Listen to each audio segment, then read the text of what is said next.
வணக்கம் வணக்கம் நண்பர்களே, நான் உங்களா ரேஸ்வாபை. இன்னைக்கு நம்ம பார்க்கக்கூடியது சிவகார்த்திக்கு மீண்டும் வந்த சோதனை. என்னையா திரும்ப வந்துருச்சா பிரச்சனை? ஆமாம்பா, மிஷன் சாப்டர் 1 உள்ள வந்துச்சு, அயலான வெளியே போச்சு. என்னப்பா சொல்கிறீங்க அப்படின்னு கேட்டிங்கன்னா, ஸ்லோ பிக்கப்பாக ஆன மிஷன் சாப்டர் 1 படங்கள் வேறு லெவலில் தெரிக்கிற ஒரு காரணத்தினால ஆடியன்ஸ் மத்தியில் எல்லாமே பாசிட்டிவாக இருக்கான். ஸோ மிஷன் சாப்டர் 1க்கு ஸ்க்ரீனை அதிகமாக்க சொல்லிட்டாங்க, அயலானை தூக்க சொல்லிட்டாங்க. இது மிகப்பெரிய பிரச்சனை. மேலும் பார்த்தீங்கன்னா அயலான் பட்ஜெட்டுக்கு இவ்வளோ தூரம் கலெக்ஷன் ஆகிருக்குன்றதை இந்த காணொலியில் பார்க்க போகிறோம். கடன் தொல்லையால் பயங்கர பிரச்சனையில் இருக்கக்கூடிய சிவகார்த்தி பிஜேபியிடம் தஞ்சம் அடைந்து விட்டார். அதனால தான் நீங்கள் சமீப காலமாக பார்த்தீங்கன்னா பல இணையதளங்களில் அயலான் படம் 50 கோடி வந்துடுச்சு, அயலான் படம் 100 கோடி நெருங்கிடுச்சு, அயலான் படம் இப்படி வந்துடுச்சு அப்படின்லாம் பார்ப்பீங்க. கடந்த காலத்திலோட இமான் விஷயம் உங்களுக்கு தெரியாமல் இருந்திருக்கும். மேலும் இன்னொரு விஷயமும் இருக்குது, அது சௌந்தர்யா ஸ்டோரி, அதையும் பார்ப்போம்.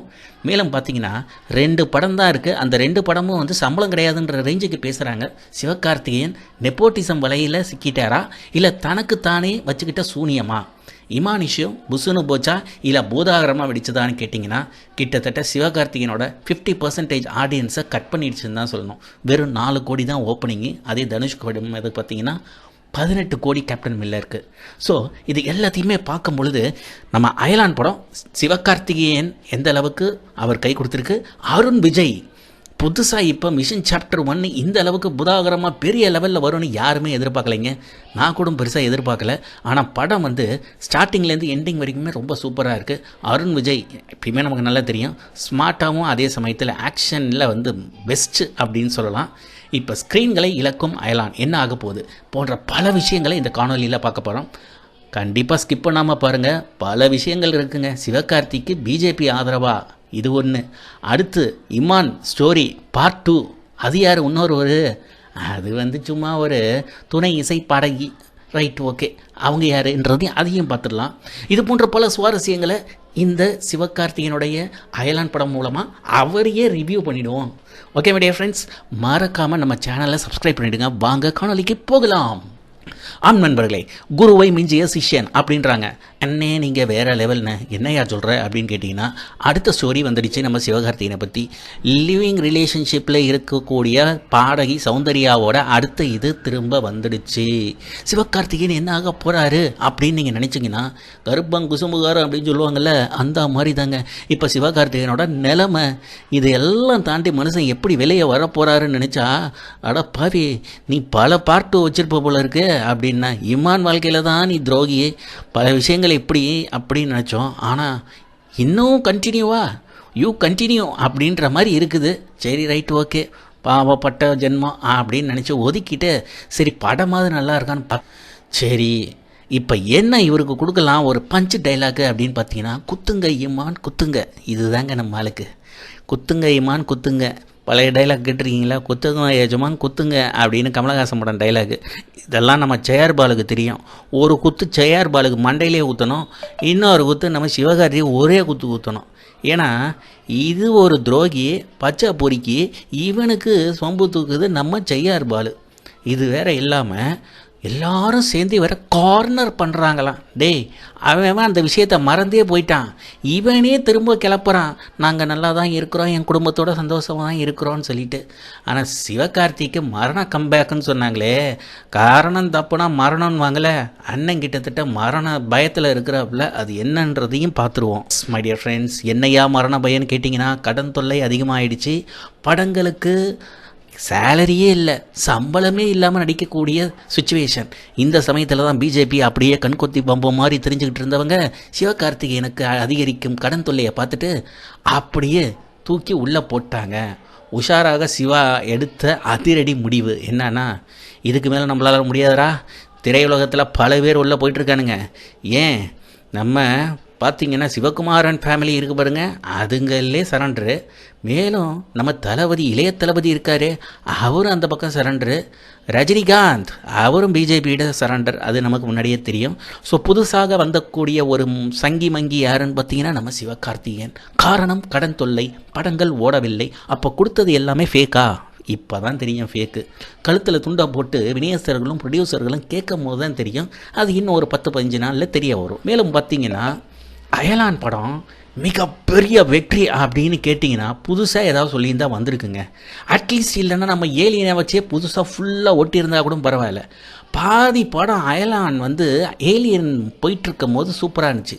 அதுக்கப்புறம் இன்டர்வலுக்கு அப்புறம் சிவகார்த்திகேயன் தன்னுடைய ஹீரோயிசம் காட்டின உடனே அந்த அலப்பறையில் தான் கடுப்பாயிட்டானுங்க, காண்டாயிட்டானுங்க. So family audience, kids audience அப்படின்லாம் சொல்லவும் போது நம்ம சிவகார்த்திக்கு அந்த ஆடியன்ஸ் கிடையாது. நல்ல படம், நல்ல கதை, நல்ல ஸ்க்ரீன் ப்ளே, நல்ல நடிப்பு, நல்ல திறமையாக எல்லாத்தையும் செயல்பட்டால் படம் ஓடும் அப்படின்றத இன்னமும் சிவகார்த்தி உணரவே இல்லை. ஏன்னா பால் படத்துலேருந்து கொஞ்சம் காப்பி அடிச்சுட்டாங்க, இதுதான் கதை. மேலும் பார்த்திங்கன்னா சுவாரஸ்யமாக எடுத்தாங்க.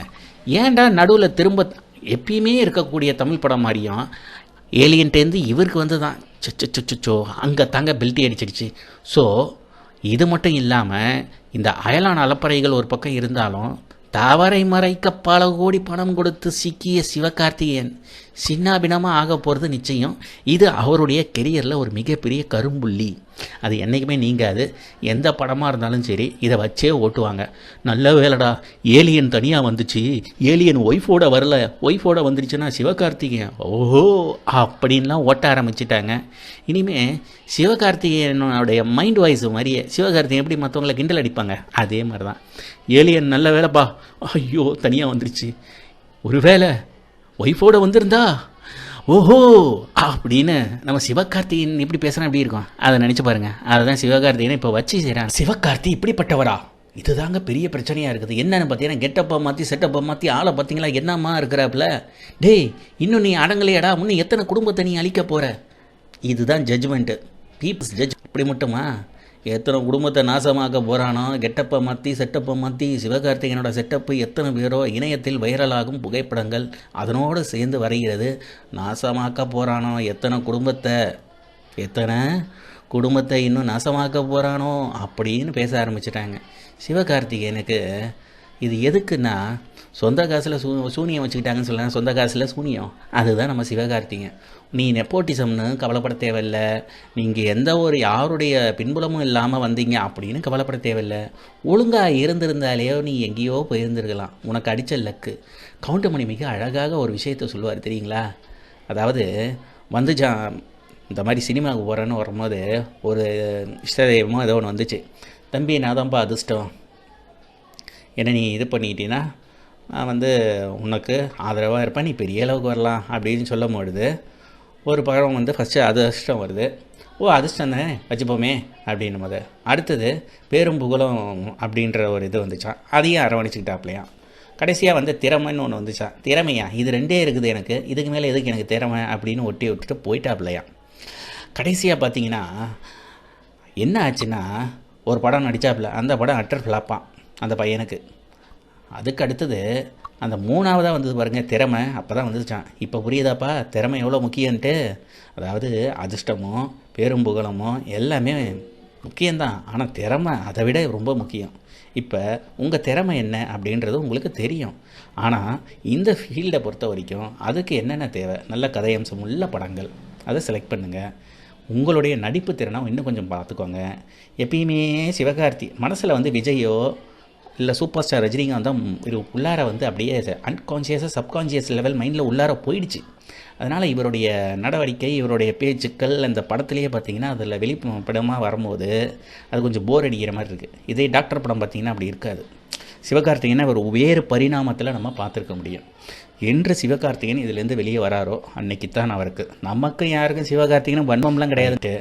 இப்போ ஓவர் பேச்சு ஊற்றிக்கிச்சு அப்படின்னு தான் சொல்லலாம். என்னென்னா பட்ஜெட் என்ன ஆச்சுன்னா அயலான் 100 கோடின்னாங்க, இதில் விஎஃப்எக்ஸ் எஃபெக்ட்ஸ் 65 கோடின்னாங்க. சரி எவ்வளவோ சொல்லுங்கயா, 125 கோடியா 100 கோடியா 80 கோடியா? என்னன்னா அயலான் ஆடியோ லான்ச்சில் இவனுங்க போட்ட போடு இந்த படம் 2 பாகுபலிக்கு சமம், 3 கேஜிஎஃப்க்கு சமம் அயலான ஆடியோ லான்ச்சில். அப்போ பதறி போன சிவகார்த்திகேயன் எனக்கும் இந்த பேச்சுக்கும் சம்மந்தமே இல்லடா சாமின்னு ஒரே ஓட்டம் தெரிச்சு அடிச்சுக்கிட்டு ஓடி இருக்காப்புல. அந்த சம்பவம் தான் இப்போ நடந்துருச்சு. ஏயா ஆடியோ லான்ச்சினாலே பேசலாம், இந்த அளவுக்கு பேச்சு இருக்கணும் அப்படின்னு படம் ரிலீஸ் ஆகி ஓடும் போது தான் தெரியுது. இப்போ தியேட்டரை விட்டு தூக்கி மிஷன் சாப்டர் 1 ரீப்ளேஸ் பண்ணியிருக்காங்க. ஸோ சிவகார்த்திகேயனுக்கு இது ஒரு மிகப்பெரிய அடி தான். பொங்கலோ பொங்கல் அப்படின்னு சொல்லுவாங்கள்ல, அது சிவகார்த்திகேயனுக்கு இது வந்து ஒரு மரண மேலும் பார்த்தீங்கன்னா சிவகார்த்திகேயனுக்கே வந்து சொம்பு தூக்கிறதுக்காகவே ஒரு ஆள் இருக்காப்புல செய்யார் பாலு.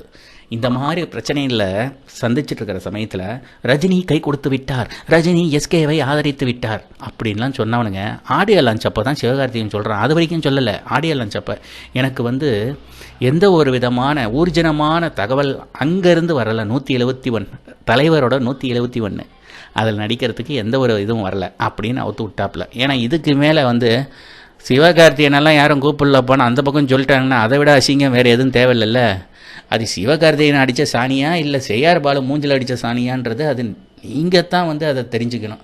ஏன்னா செய்யார் பாலுவோட ஊத்தல் புரட்டல் இதெல்லாம் பார்த்தீங்கன்னா வேறு லெவலில் இருக்குங்க. அதுவும் லியோ படம் ஓடாமல் இருந்ததுக்கு காரணமே இந்த செய்யார் பாலு தான். கொஞ்சம் நஞ்சம் கிடையாது, உருட்டு, வேறு லெவல் உருட்டு. மேலும் பார்த்தீங்கன்னா தனுஷ் வர்சஸ் சிவகார்த்திகேயன் இப்போ எல்லாம் பேசிகிட்டு இருக்கிறானுங்க. அவன் முடிச்சுட்டு அவன் ஹாலிவுட் போயிட்டு இன்னும் லைன் கட்டி நிற்கிது. 2024 5 படங்கள். சிவகார்த்திகேயனை ஏடா தனுஷ் கூட சேர்ந்துக்கிட்டேன்னா பூவோட சேர்ந்த நாரும் மணக்கும்வாங்கல்ல, குருவும் சிஷியனும் சொல்லிவிட்டானுங்க. ஆனால் படம் தான் இருக்க மாட்டேங்குது. படத்தில் அப்படி 2 படம் கமிட் ஆனதும் 2த்துக்குமே சம்பளம் இல்லாமல் நடித்து கொடுக்குற சுச்சுவேஷன்.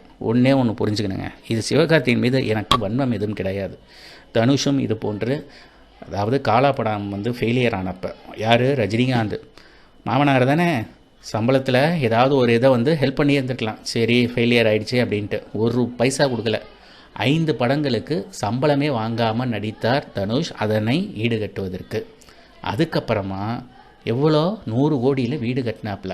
இப்படியெல்லாம் கஷ்டப்பட்டு தான் வந்தாப்புல. எங்கேயாவது ஆடியோ லஞ்சில் அழுதாரா? இல்லை. ஸோ சிவகார்த்திகேயன் ஒரு சிம்பத்தியை க்ரியேட் பண்ணி மேலே வரணும்னு நினச்சிங்கன்னா அது ரொம்ப கஷ்டமானதுங்க.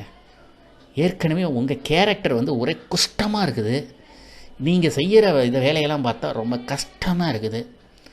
நல்ல வேலைங்க, ஏலியன் தனியாக வந்துச்சு, ஒய்ஃபோட வந்திருந்ததுன்னா அவ்வளோதான்ப்பா, நல்ல வேலை தப்பிச்சுது ஏலியனு. மேலும் பார்த்தீங்கன்னா சிவகார்த்திகேயன் வேறு லெவல்னு சொன்னோம் பார்த்தீங்களா, அந்த வேறு லெவலுக்கு தாங்க இப்போ வரேங்க. மானோட வாழ்க்கையில் விளையாடியாச்சு. அப்புறம் துணை பாடகி சௌந்தர்யா அப்படின்னு சொல்லிட்டு இப்போ அடுத்தது வந்துட்டுருக்குது. இது வேறு லெவல் ரிவ்யூ. எப்படின்னா, தப்பு செய்ய வாய்ப்பு இருந்தாலும் தப்பு செய்யலைன்னா நீங்கள் வேறு லெவல். இதான் இன்ட்ரோ சாங்கில் வரக்கூடிய ஒரு வரிகள். தப்பு செய்ய வாய்ப்பு இருந்தாலும் தப்பு செய்யலைன்னா நீங்கள் வேறு லெவல். சிவகார்த்திகேயனே, உனக்கே நியாயமாக இருக்கா? உனக்கு நீயே கொடுத்துக்கிட்ட அட்வைஸ் இங்கே தான் நீ நிற்கிற, நீ வேறு லெவலையா? ஆனால் நம்ம ஏதாவது ஒரு விஷயத்த சொல்கிறோன்னா அது நம்ம கரெக்டாக இருக்கமான்னு நினைக்கிறோம். இந்த நடிகர்கள் இருக்கிறானுங்களே, அவனுங்க விட்ற உதாரணம், அது இன்ட்ரோ சாங்கில் போடுற பேச்சும் பார்த்தீங்கன்னா ஐயோ சாமி. அது சிவகார்த்திகேயன் இதில் தப்பு செய்ய வாய்ப்பு இருந்தாலும் தப்பு செய்யலைன்னா நீங்கள் வேறு லெவல், நீ வேறு லெவல் தான் தம்பி, உன்னை அடிச்சுக்க முடியாது. ஆடியோ லான்ச்சில் அழுந்து பிறடுவ, கடங்க தொல்லன்னு திருணுவ, என்னை ஏன் இப்படி கார்னர் பண்ணுறீங்கன்னு. ஆனால் அதே சமயத்தில் உட்காந்து வேறு லெவலில் பேசுவீங்க. ஐடிவிங்லாம் வச்சு ஐடிவிங்க, இது எத்தனை பேருக்கு தெரியுமான்னு தெரியல. மேலும் பார்த்தீங்கன்னா அயலானோட பட்ஜெட் இதுதான்ப்பா, கேப்டன் மில்லரோட பட்ஜெட்டு இதான் கலெக்ஷனு. நல்லா புரிஞ்சுக்கோங்க, 100 கோடி பட்ஜெட்டு.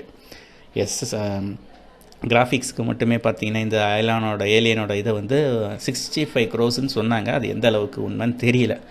கலெக்ஷன் 5 days 28 crores தான் வந்துச்சு. கேப்டன் மில்லர் பட்ஜெட்டு 50 கோடி, கலெக்ஷன் முதல் நாள் 18 கோடி, இப்போ 5 நாளில் 38 கோடி. ஸோ டோட்டலாக பார்த்தீங்கன்னா ஸ்க்ரீன்ஸு மற்ற ஸ்டேட்டில் கேப்டன் மில்லருக்கு நிறையா வந்திருக்கு. அயலான் அந்தளவுக்கு கிடையாது. சொந்த பூமியிலேயே நம்ம தமிழ்நாட்டிலேயே பல ஸ்க்ரீனை இழக்க போகுது. ஏன் மிஷன் சாப்டர் 1னால்.